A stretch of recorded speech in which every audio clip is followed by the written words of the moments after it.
উত্তর 24 পরগনা জেলার জেলাশাসক দপ্তরে মনোনয়নপত্র জমা দিতে এলেন বারাসাত লোকসভা কেন্দ্রের তৃণমূল প্রার্থী কাকুলি ঘোষ দস্তিদার।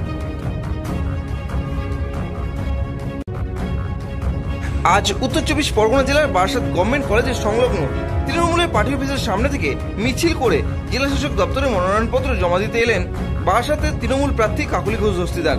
এদিন তার সমর্থনে দমকল মন্ত্রী সুজিত বোস ও খাদ্যমন্ত্রী রতিন ঘোষ সহ প্রায় শতাধিক তৃণমূল কর্মী সমর্থক এই মিছিলে পা মেলান।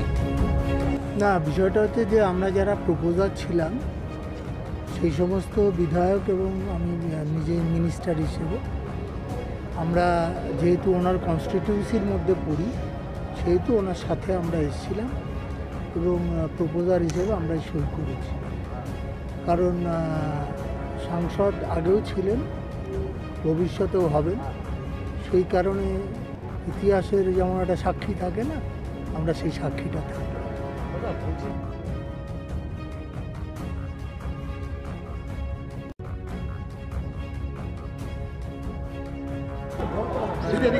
মানে এত উচ্ছ্বাস উদ্দীপনা কি মানে কি বলবে?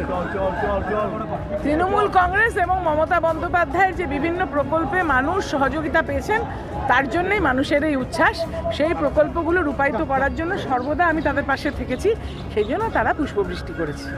জয়ের বিষয়ে কত আত্মবিশ্বাস কি বেড়ে গেল? 100%। কেননা আজকে বলে না, আমরা প্রতিদিন রাস্তায় থাকি, প্রত্যেক দিন মানুষের পাশে থাকি, প্রত্যেক দিন দিনে রাতে মানুষের কাজ করি, সেই জন্য নিশ্চিতভাবে জয় আমারই হবে। আমি আজকে নেগেটিভ কথা বলবো না। বিজেপি দুজন দাঁড়িয়েছে, আমি বললাম তো নেগেটিভ কথা বলবো না, ওদের পার্টিটা ওরা বুঝবে।